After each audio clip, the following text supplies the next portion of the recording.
صحیح بخاری میں حدیث ہے، نبی علیہ السلام کے پاس واشی آیا فتح مکہ کے موقع پر، اور وہ واشی کون تھا؟ قاتل حمزہ۔ ہائے ہائے، حمزہ نبی علیہ السلام کے صرف چچا نہیں تھے بلکہ بھائی بھی تھے، دو شریک اور ہم عمر بھی تھے، دوست بھی تھے۔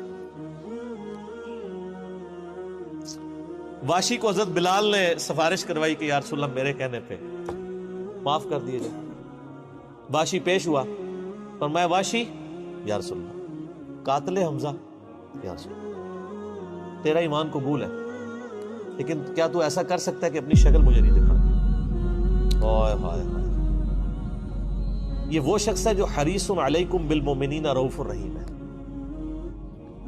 لیکن چچا کے معاملے میں، اور وہ چچا ایسا نہیں جو صرف چچا ہی تھا، وہ دین کا مجاہد تھا، دین کے لیے کنٹریبیوشن تھی۔ اور میں آپ کو علا وجہ بصیرت کہتا ہوں کہ حضور کی وفات کے وقت اگر حضرت حمزہ زندہ ہوتے، خلیفہ اول حضرت ابوبکر نے نہیں ہونا تھا، حضرت حمزہ نہیں ہونا تھا۔ اس کا لاجیکل ثبوت یہ ہے کہ غزوہ بدر میں مسلمانوں کا لیڈر کون تھا آرمی کا؟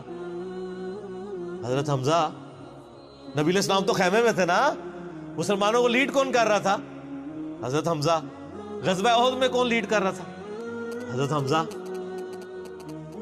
اسی لیے آپ نے پھر غزوہ احد کے شہداء پہ جا کے جنازہ پڑھا تھا نا، کہ ان کی وجہ سے بعد والے لوگ بینیفیشری ہوں گے، تو یہ لوگ تو بینیفیشری نہیں ہوئے، ان کو تو سب کچھ آخرت میں ملا ہے۔ یہ نہ ہو کہ اب تم آپس میں، بخاری مسلم میں یہ بھی حدیث ہے، میرے بعد کافر نہ ہو جانا کہ ایک دوسرے کی گردنیں کاٹنا شروع ہو جاؤ، اور وہی ہوا پھر بعد میں۔ تو نبی علیہ السلام نے قاتل حمزہ کو معاف کیا، اور فرمایا پوری زندگی پھر واشی سامنے نہیں آیا حضور کے، حالانکہ آپ کو تو اللہ نے گارنٹی دی ہے حریص علیکم بالمؤمنین رؤوف الرحیم۔ نبی علیہ السلام مومنین پر رؤوف بھی ہیں، رحیم بھی ہیں۔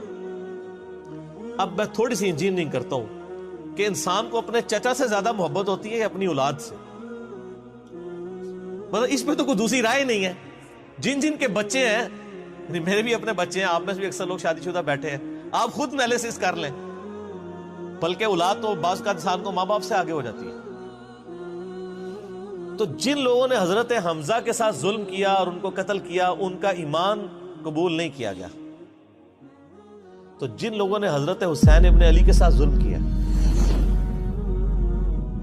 یا حضرت علی ابن ابی طالب کو تکلیفیں دی ہیں جو حضور کے بچوں کی جگہ تھے، ان کے بارے میں آپ ایکسپیکٹ کر سکتے ہیں کہ نبی الاسلام کے دل میں ان کے بارے میں کوئی محبت کے جذبات ہوں؟ Not at all. حتیٰ کہ آپ دیکھ لیں مسند احمد میں تواتر سے وہ حدیث نقل ہوئی ہے کہ ابن عباس کہتے ہیں کہ ایک دوپہر کے وقت میں نے خواب دیکھا اور میں گھبرا کے اٹھ گیا اس خواب کی وجہ سے۔ میں نے دیکھا کہ نبی علیہ السلام جو ہے وہ پرانگدہ حالت ہے، بال بکھرے ہوئے ہیں، جسم پہ گرد پڑی ہوئی ہے، ہاتھ میں خون کی ایک شیشی ہے، اور میں نے کہا یا رسول اللہ میرے ماں باپ قربان، آپ کی کیا حالت ہے؟ تو فرمایا کہ یہ حسین اور اس کے ساتھیوں کا خون ہے جو صبح سے میں کربلا میں سمیٹ رہا ہوں۔ اور یعنی یہ ایک اللہ کی طرف سے دکھایا گیا یہ تشبیہ، یعنی ایک علیحدہ سے ایک محکمہ خواب، ایک محکمہ بالکل الگ سے۔ آپ مجھے خواب میں آئے تو آپ کو نہیں پتا ہوگا کہ آپ میرے خواب میں آئے، یہ اللہ تعالیٰ تمثیلاً دکھاتا ہے۔ اور نبی علیہ السلام کو خواب میں دیکھ رہا ہے کون؟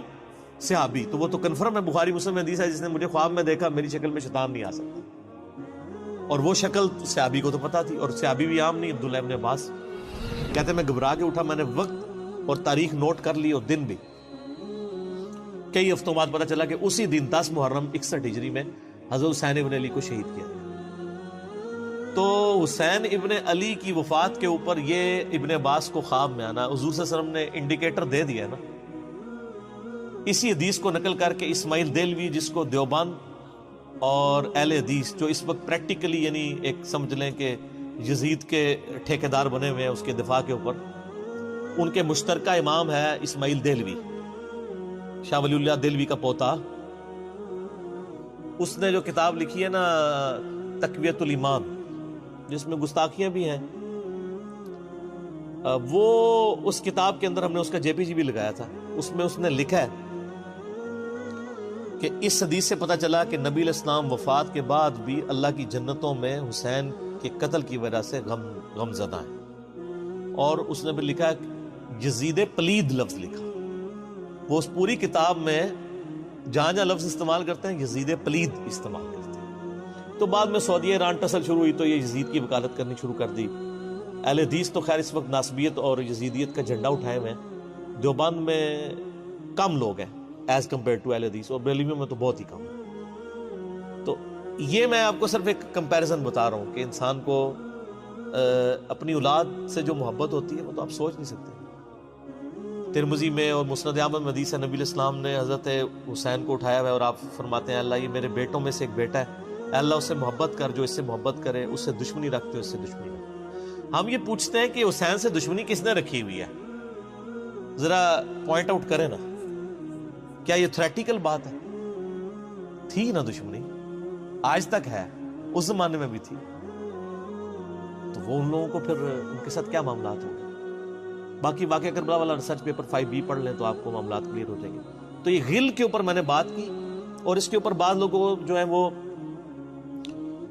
اس حدیث کے اندر تحریف بھی بعض لوگوں نے کی ہے, بعض لوگوں نے جان بوجھ کے کی ہے, بعض لوگوں نے انجانے کے اندر کیا ہے. یہ روایت المستدرک الحاکم میں بھی موجود ہے اور صحیح سند کے ساتھ, اور المصنف ابن ابی شیبہ کے اندر بھی موجود ہے کہ مولا علی علیہ السلام جو ہیں وہ ان کے پاس حضرت طلحہ کا بیٹا آیا, عثمان ابن طلحہ.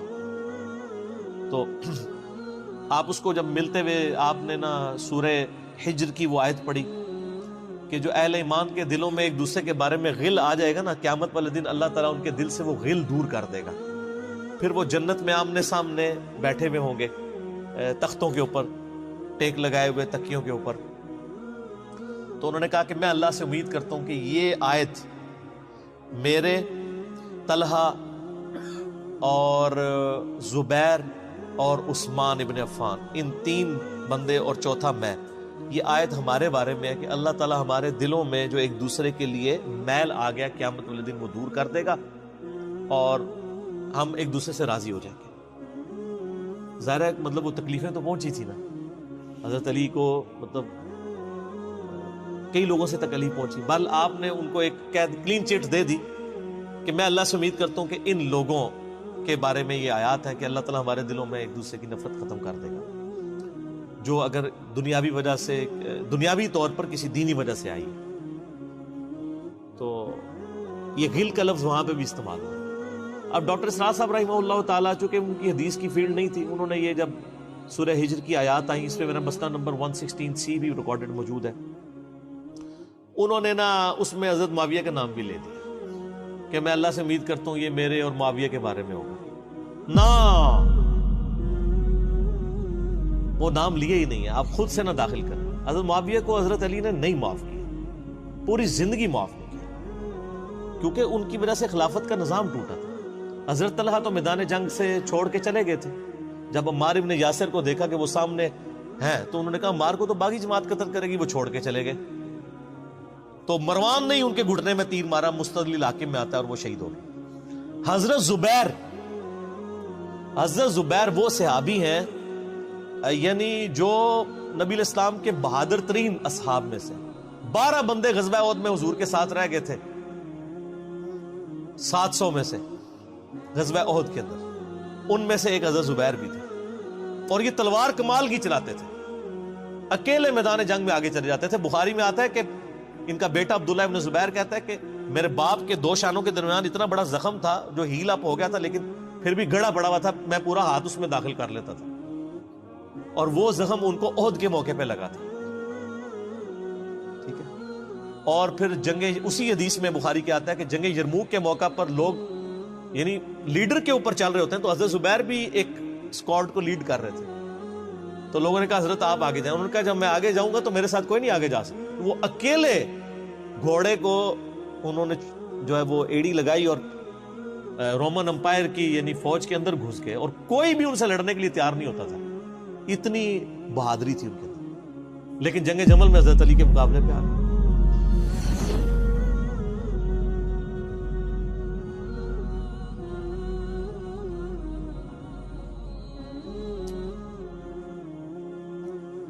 اس تکلیف کا کوئی اندازہ نہیں کر سکتا. حضرت حسن ابن علی نے بتایا مولا علی سے کہ بھئی حضرت زبیر آئے ہیں, تو حضرت علی نے کہا کہ رکو میں خود چاہتا ہوں.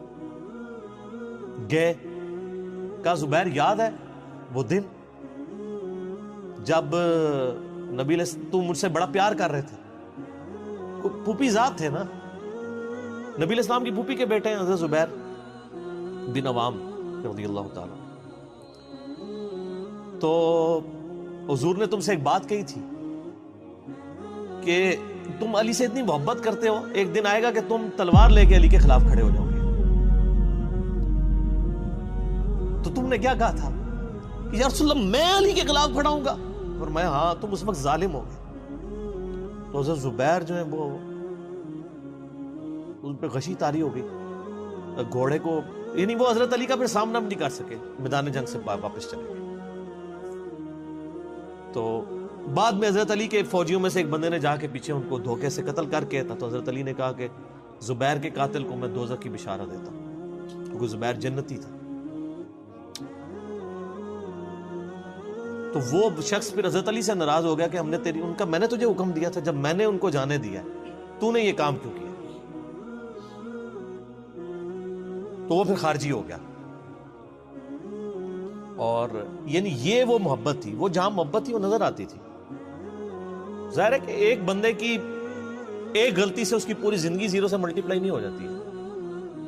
جس نے اتنا کچھ دین کے لیے کنٹریبیوٹ کیا کبھی نہیں ہو سکتا ایسا. حضرت علی کو بھی اس بات کا پتہ تھا. بہرحال یعنی اللہ تعالیٰ ان سے راضی ہو، اسی لیے نبی علیہ السلام کی اس حدیث یعنی وہ حضرت علی کے اس قول کو حضرت علی فٹ کیا کرتے تھے حضرت زبیر، طلحہ اور حضرت عثمان ابن عفان پہ رضی اللہ تعالیٰ. باقی آپ میرا کربلا والا ریسرچ پیپر پڑھیں تو آپ کو پتہ چلے گا کہ کتنی یعنی مشکل وقت حضرت علی نے اپنی خلافت میں دیکھا ہے اس حوالے سے. یعنی مصنف ابن ابی شیبہ میں آپ کے مخالفین کی لاشیں بھی ہیں، ان پہ بھی حضرت علی گریہ کر رہے ہیں، ایک ایک کی لاش اٹھا کے اس کو صاف کر رہے ہیں. حضرت طلحہ کا بیٹا تھا محمد بن طلحہ، اس کی لاش دیکھی تو رو پڑے، حالانکہ وہ مخالفت میں لڑنے آیا تھا. پھر حضرت حسن سے کہا کاش میں جنگ جمل سے 20 سال پہلے ہی مر گیا ہوتا، میں یہ دن نہ دیکھتا. ایک ایسا شخص جس نے 8 سال کی عمر میں اسلام قبول کیا، جس نے اسلام کو زیرو سے 3 براعظموں میں پھیلتے ہوئے دیکھا، اور اب اس کو بڑھاپے میں یہ دن دیکھنے پڑ رہے ہیں کہ اس کے سامنے اسلام کا شرازہ بکھر رہا ہے، کہ مسلمانوں سے لڑ رہے ہیں. ایک ایک جنگ میں 8-8 10 ہزار لوگ، جن میں مرنے والے صحابہ ہیں حضور کی تربیت یافتہ، جو ایک آواز کے اوپر حضور کی لبیک کہنے والے تھے، شیر و شکر تھے آپس میں.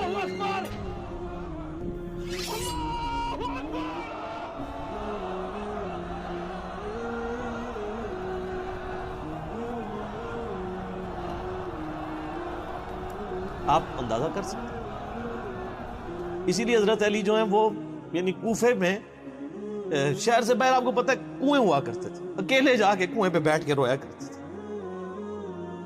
کہ اللہ اس امت کے ساتھ کیا ہو گیا. کوشش کرتے رہے، اینڈ رزلٹ یہ ہے کہ وہ خلافت کا نظام. اسی لیے مصنف ابن ابی شیبہ میں آتا ہے کہ آپ نے فجر اور عشاء کی نمازوں میں قنوت نازلہ پڑھی، اللہم علیک بمعاویہ و اشعائہ، اے اللہ معاویہ اس کے شیعہ کو برباد کر، علی اور اس کے عمر بن عاص اور اس کے شیعہ کو، ابا سلمی اور اس کے شیعہ کو، قیس اور اس کے شیعہ کو برباد کر. باقی احادیث میں آپ علیہ السلام نے جو بشارت کر دی تھی، سنن سعید کبریٰ کے اندر حدیث موجود ہے، حاکم کے اندر، کہ نبی علیہ السلام نے حضرت علی سے ایک دن فرمایا تھا، اے علی اگلی امتوں میں سب سے بڑا بدبخت وہ تھا جس نے قوم عاد کی اونٹنی کو قتل کیا اور اس کے بعد عذاب آ گیا. میری امت کا سب سے بڑا بدبخت وہ ہوگا جو تیرے سر کے خون سے تیری داڑھی کو رنگ دے. اور وہی ہوا ہے. اور اس کے بعد پھر دیکھیں امت ایک جگہ جمع نہیں ہوئی ہے. حضرت علی ایک آخری کوشش تھی، اور جن لوگوں نے اس وقت ساتھ نہیں دیا پھر ان کو دنیا میں اس کا خمیازہ بھگتنا پڑا ہے. عبداللہ بن عمر نے بیعت نہیں نہ کی تو صحیح بخاری اٹھا کے دیکھیں، عبداللہ بن عمر کو آل امیہ نہیں قتل کروایا، حجاج بن یوسف نے زہر آلود نیزہ مروا دیا. اور حاکم کے اندر مجموع الزوائد کے اندر موجود ہے، حضرت عبداللہ بن عمر آخری عمر میں کہا کرتے تھے کاش میں اس وقت علی کا ساتھ دیتا اور یہ خلافت کا نظام تو بچ جاتا. کیونکہ کئی لوگ بیچ میں نیوٹرل ہو گئے تھے جو پھر ساتھ نہیں دیا، تو اس کی وجہ سے پھر حضرت علی کے چونکہ اب پاس اتنی مین پاور نہیں تھی کہ اس سسٹم کو سنبھال سکتے، بعد پھر وہ شہید ہو گئے اور پھر معاملات آ گئے. خیر بات کہاں سے کہاں نکل گئی، کیونکہ یہ اس کے ساتھ غل کا لفظ تھا، تو یہ غل کے لفظ کو ایڈریس کرنا ضروری تھا. تو آج ہم جب جنگ جمل صفین نہروان کو ڈسکس کرتے ہیں تو یہ کوئی غل والی بات نہیں ہے، یہ وہ چیزیں ہیں جو ایک ریالٹی ہیں، اور وہ اگر یہ غل والی بات ہے تو نبی علیہ السلام کے دل میں بھی نعوذ باللہ غل تھا، مولا علی کے دل میں بھی غل تھا، ایسا نہیں تھا۔ وہ دین کی حمیت کہلاتی ہے، اس کو غل نہیں آپ کہتے۔